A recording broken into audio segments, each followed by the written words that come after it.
situation nuisible aussi. Si on associe le maïs au piment, ça ne va pas marcher. Parce qu'en temps de floraison, les fleurs du maïs vont gâter le piment. Et ça ne va pas marcher. Mais on peut associer le maïs, l'igname, le maïs avec le niébé, pratiquement tous les légumineuses, ça peut marcher. Et l'igname avec le piment, on peut associer l'igname avec le manioc, tout ça aussi. La tomate aussi avec l'igname. Donc là-bas, nous avons mis que le maïs. Donc quand ça va commencer par fleurir, on va faire le redionnage et mettre les melons en dessous. Ensuite, la même parcelle, à la fin du cycle, on récolte 2 fois et on a un bon résultat. La distanciation entre le piment et le maïs. Est-ce qu'au moment de la floraison du maïs, le vent ne va pas porter les fleurs du maïs vers les plants de piment? Non, ça va protéger les fleurs, les pollens du fleur du piment. Si c'est en dessous, ça tombe directement dessus et puis voilà. Même si vous avez les corettes potagères, comme il m'a appelé à des mains ou bien crinquin, quand vous avez ça sous le maïs, les fleurs du maïs le gâtent en temps de floraison. Le maïs là. Mais c'est plus combien? On débat plus combien? Moi, monsieur. Quel insecte a mangé le... Monsieur, il y a une ici. Ouais, je sais demander, je connais. Pas elle, les autres. Criquet puant. Criquet puant. C'est vrai ça. Pourquoi ça a été clair? Moi je parle des effets qui sont...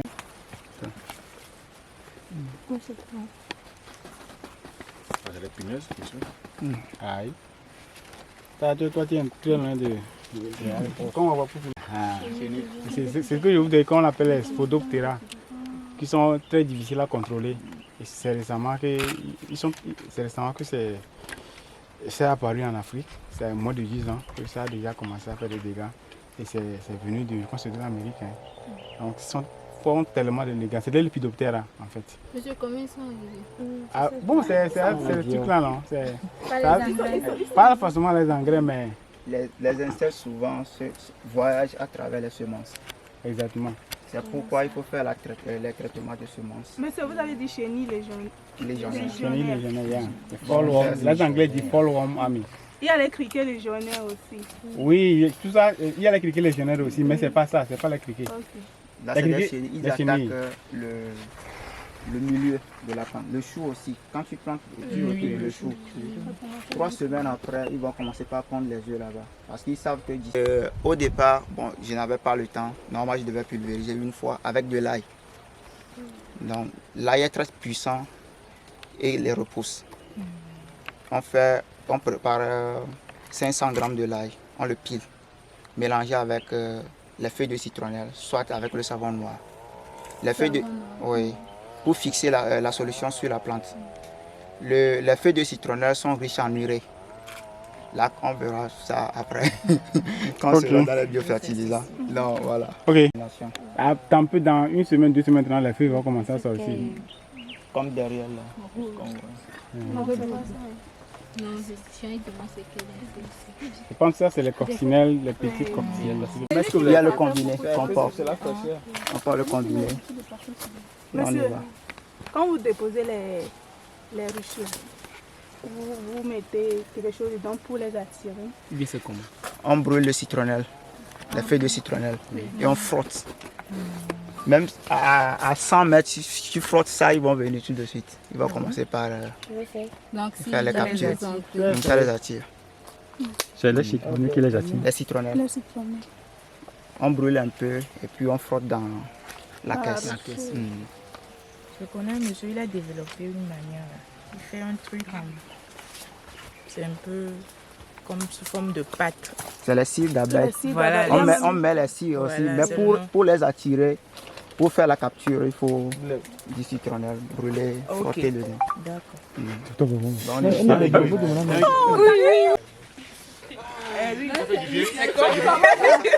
Ça guérit quoi?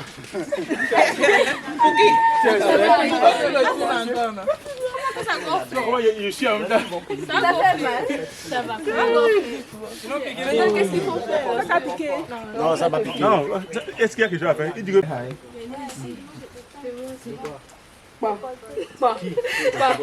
Mais ça, on va les nourrir. Oui, c'est des poissons chats qui sont ici. Poisson quoi? Chat. Est-ce que vous les voyez? Ils sont ici, c'est plein ici.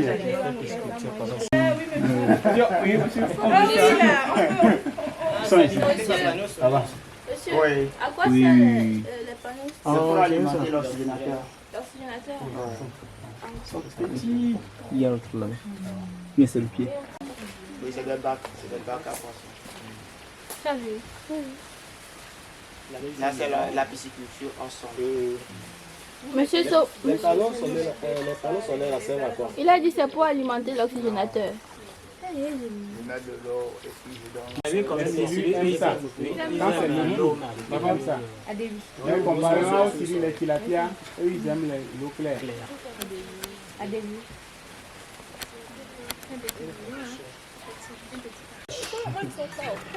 Pour regarder, on fait la pêche un peu, vous allez voir. Au fond là-bas. Il faut bouger un peu là-bas.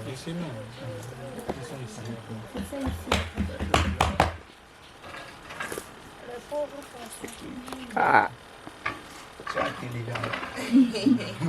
Il voit un danger.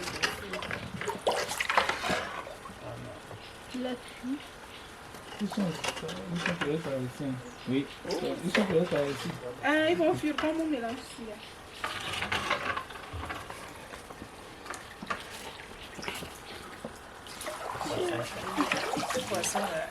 Il ne peut pas qu'on le voit.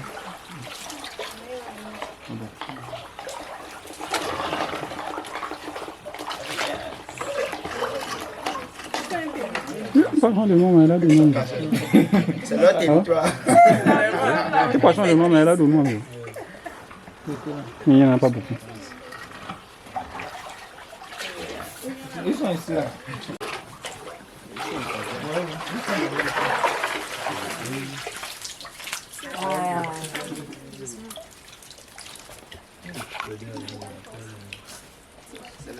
C'est la cible. Faut se lever, on va voir. Ça blesse souvent avec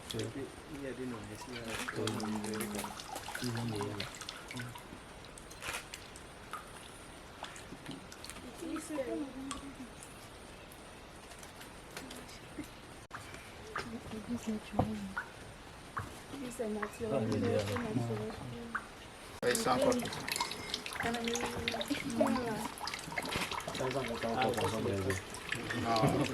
C'est pour marcher comme. Quand c'est clair, ça passe rapidement. Quoi. C'est pourquoi ils ont besoin de ça pour trouver l'eau. Comme on utilise l'eau du fleuve, en ce moment c'est boueux. Donc, c'est un peu ça. ça c'est les déchets. C'est le déchet du manque, ça. Oui. Ça c'est tous les déchets de la cuisine. Tous les restes de la cuisine, tout ce qu'on jette qui est biodégradable, on le met ici. On le mélange avec un peu de sucre et le lait de vache. Le lait de vache, pourquoi? Pour avoir les micros. Quand ça va commencer par décomposer, le jus, la sève, tout ce qui est dedans, si on a beaucoup de légumes, fruits sucrés dedans, on ne met plus de sucre. Donc automatiquement la décomposition va s'accélérer. Et après ça, il faut bien fermer pour que l'air n'entre pas. Donc je vais ouvrir. Voilà. Donc le sol est perforé en bas. Donc ça doit être bien fermé pour que l'air n'entre pas. Ça doit être une transformation en aérobie complètement, sans oxygène. Donc c'est ce qui fait que nous avons notre liquide là. Il n'y a rien, c'est que les décompositions qui sont là. Donc ça, on a besoin de 4 litres pour pulvériser un hectare. C'est de l'engrais. Donc pour 10 litres d'eau, il faut 10 millilitres de cette solution. Donc, ça répond efficacement à tout type de culture. C'est avec ça que je traite les cacahuètes, tout ce que je fais dans la ferme, les fleurs, tout. C'est avec ça que je traite. Ça a des propriétés répulsives, de lutte contre les ravageurs et tout. Parce que si nous prenons un enfant qui mange bien, il a moins de maladies que l'enfant qui est malnutri. Donc, on suppose que la plante à la base, quand ça mange bien, tout de suite, il se développe très bien. On prépare la solution, on met les racines des jeunes plants dedans, on repique. Dans la solution, j'utilise sur les feuilles et dans les racines aussi. Voilà, c'est un peu ça. Non, quand je vais fermer, tu vas voir. Et c'est de l'engrais. Plus rien n'est ajouté. Rien. Mais quand tu l'utilises tel quel, tu détruis la plante, tout de suite ça brûle. Et là, ça devient bio désherbant. Donc ça brûle tout. Donc il faut diluer. Pour 10 litres d'eau, il faut 10 millilitres. 10 litres d'eau, 10 millilitres.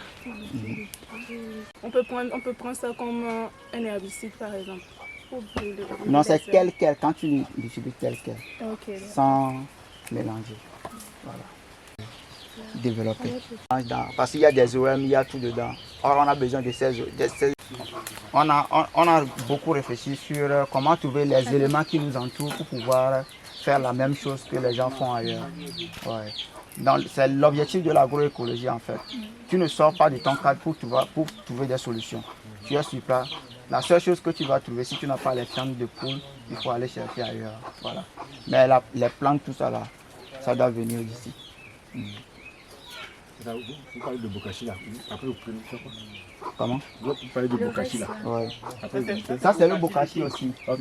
Bokashi.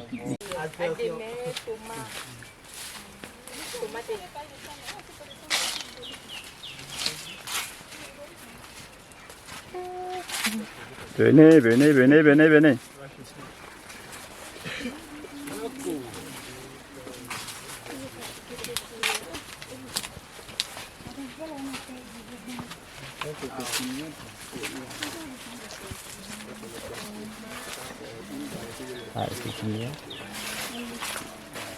Ils nous ont menti sur plein de trucs. Derrière toi, il y a les fraisiers qu'on a récoltés. Et ça marche. Oui, ça marche. Ils nous ont menti que ça ne marche pas, mais ça marche. La variété, c'est quoi? C'est quoi qui a fraisé là-bas? Les blancs de Paris. Les blancs de Paris. Ah, ok. Oh, il n'y en a pas qui est mis. Monsieur, vous avez déjà récolté une fois? Plusieurs fois. Comme on est en début de saison qui commence. Si on veut planter, on coupe là, on coupe ici, on coupe ici, on replante. En saison pluvieuse, quand il pleut beaucoup, l'espéron se développe. Là, c'est le moment propice de multiplier. Et tu as beaucoup de fraisiers. En saison sèche, tu vas commencer par récolter encore. Et est-ce que la production marche ici? Oui, ça pourquoi pas, il faut essayer aussi. Et j'ai essayé l'année passée. J'ai récolté cette année aussi. Ici? Non, on ne fait pas de pépinière. Avec quoi on développe avant, ça? J'ai commandé des semences de la France, ça n'a pas marché. Mais j'ai acheté. Tu récoltes, selon les pluies, tu récoltes. Si tu es dans le dynamisme d'avoir beaucoup de fraisiers, à chaque fois que l'estouron sort, il faut couper et replanter, tu auras un grand champ. Moi, j'en ai vendu l'estouron à des gens, ceux qui veulent. Moi, je le fais juste à titre expérimental. Là, je vais installer une serre ici pour pouvoir produire que ça et la tomate des choses. Le stouron est sorti de là et ça a commencé. Ça s'est arrêté. Tu coupes là, tu coupes ici, tu coupes ça, tu n'as plus besoin de ça. Oui. Donc ça continue ici, ça revient là. Et ça là, quand ça va prendre, ça va ressortir encore ailleurs. C'est bon pour ça? Donc le potager maintenant ça s'arrête ici jusqu'au fleuve. Voilà. Donc on va aller vers le fleuve. Ok, alors, avant d'aller là-bas, je vais vous poser une question. Le système qu'ils ont ici là, moi je ne vais pas vous poser sur l'irrigation. Vous savez, c'est goutte à goutte. Dans ce moment, je vais vous demander là, c'est quel type de poumon on a ici? Là, on va encore commencer pour isoler le quotidien. C'est quel type de poumon? C'est le coulement en charge. Le système ici, c'est le coulement en charge. On a dit que le coulement en charge, c'est pas surface charge et surface libre. Donc ici, c'est en charge. Tout ce qu'il fait ici, là, c'est en charge. Maintenant, lorsqu'on va aller à la rivière, vous allez voir ce qu'on appelle le poumon aussi à surface, au niveau de la rivière. Ok? Donc, c'est ce que je veux. Est-ce que quelqu'un a déjà vu ce qu'on appelle l'irrigation goutte à goutte? Oui. Hein? Oui. Est-ce que vous voyez ça ici? Oui, c'est pas ici. C'est ça? C'est ça, non? Oui. Ok. Je vous disais que c'est lui-même qui a fait tout ça. Oui, c'est lui-même qui a installé. Oui, c'est moi qui ai installé. À la base, j'étais technicien bâtiment. Donc, j'ai eu le bac F4. Après, j'ai abandonné pour aimer la terre. Et j'ai fait la plomberie. Tout ce qui est dans la ferme, c'est moi qui a fait la plomberie. Pas courir comme les gens le font. Tu es écolo, donc. Ouais, voilà. Donc, nous sommes d'ici la fin du mois de juin, on va faire les cabanes en bambou. Donc, il y a plein de trucs qui arrivent. Et il faut réfléchir aussi, il faut faire les maisons sur les arbres là. Oui, les cabanes en bambou, c'est dans les arbres qu'on va le faire. On a déjà coupé les bambous, tout. J'ai commencé par ramasser un peu aussi. Ça, quand tu finis de faire ça, tu me dis. Ouais. Tu es venu dormir dedans. Ouais. Les seules infrastructures qu'on a ici, c'est les deux cabanes. Les deux cases rondes là. Il y a une avec des lits de 2 places et l'autre avec 3 lits d'une place. Et on va construire encore 3 cabanes. Voilà. Alors vous pouvez venir des week-ends ici. Vous voulez respirer la nature. Et on organise aussi des randonnées dans la montagne, dans la forêt. Et ça là j'aime bien ça. On fait plein de choses. Ça là j'aime bien ça. Je pense qu'on va venir. Ça, c'est avec les blancs, ça, non? Même avec beaucoup de Congolais arrivent, beaucoup d'Africains aussi arrivent. C'est eux qui Chercher le terrain au bord de l'eau. Pour pallier au problème de forage. Nous avons un forage chez le voisin. C'est un voisin franco-ghanéen. Mais moi j'utilise l'eau là. Je le filtre, je le transforme et j'ai de l'eau potable tout le temps. Comment vous les filtrez? Quand on va arriver à la ferme, je vais vous expliquer ça. On peut nager. On va faire un photo, on va tomber dedans. Attention, restez là-bas. Il est où, man? Un jour, vous avez visité le Niger. Hein? Ou bien, c'est ici aussi. Je me fais la photo. Il y a banane plantée, banane fruit. Et il y a plusieurs variétés de bananes plantées ici. Il y a ceux qui sont pour deux têtes qui sont là, qui sont plantées en 2020. Là, c'est ma Mordica Mumbai. Ça ne pousse pas vite alors? Oui, ça pousse pas vite. Ça prend du temps. Donc, c'est une plante mellifère pour ceux qui veulent faire l'apiculture. Il faut planter les plantes mellifères. Mumbai, il y a aussi les fleurs. Donc, nous avons les cassias, les terminalias. Bon, plein de trucs ici, dans la cuvette là. C'est ça que moi j'appelle forêt nourricière. Parce qu'il y a tout dedans qu'on peut trouver à manger. Nous avons les ignames aussi, qu'on met souvent dans les montagnes de Papouasie et utilisés dans la région des Clotos, dans les champs de cacaoyers. Tout au long de l'année, tu peux te nourrir avec ça. Donc c'est un peu ça. Donc, les tarots, les feuilles sont riches en fibres. Ceux qui ont besoin des aliments riches en fibres, ils peuvent manger aussi. Il y a le fer aussi. Monsieur, il y a une plante, on appelle ça. On prend le boson, on prépare. Est-ce qu'il y a un qui est déjà arrivé à maturité qu'on peut le tarot? oui, et leur montrer? Okay. Après, je vais te donner là. Okay. Ici, on a récolté un peu.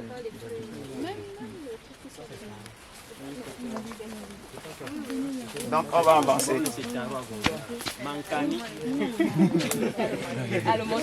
Bon, le tarot se mange les feuilles aussi. les feuilles, on mange les feuilles et on mange les bulbes. Les bulbes là, Les bulbes, les racines.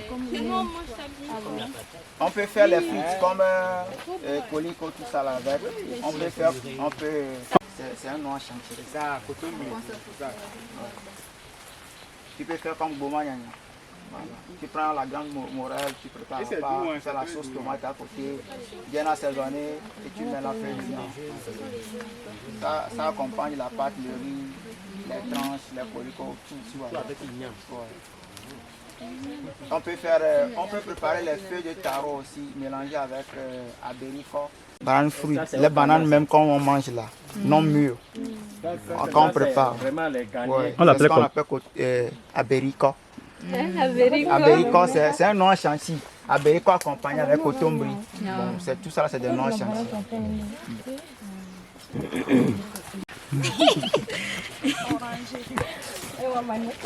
Qui a osé verser les noix de palme ici, sans m'étonner.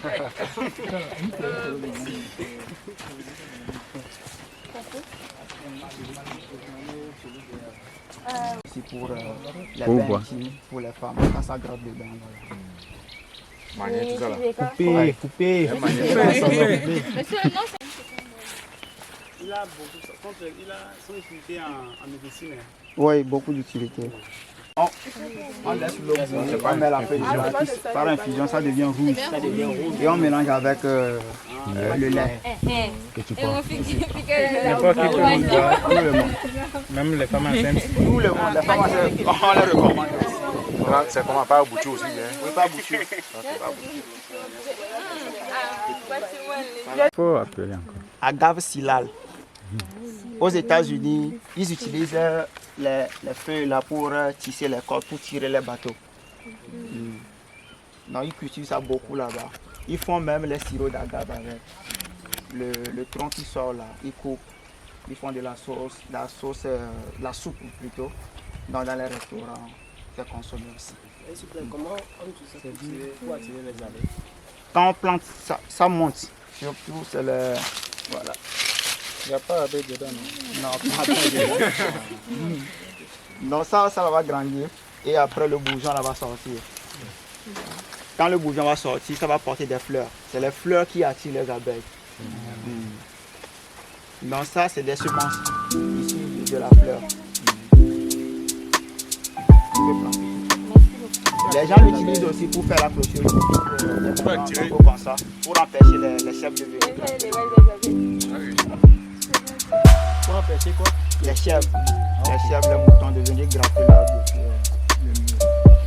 ESMA au Tchad et Togo vous invite à nous rejoindre au Togo siège ESMA derrière Foire Togo 2000, à Golek-Bassito, Tocoin de Badago, à Didogomé Sagbado et aussi au Tchad N'Djamena quartier Abena pour des inscriptions. Pour tout renseignement, contactez ESMA au Tchad au numéro +235 62 70 04 58 et au Togo au numéro +228 90 46 20 59. ESMA, le choix de l'obsession de la qualité.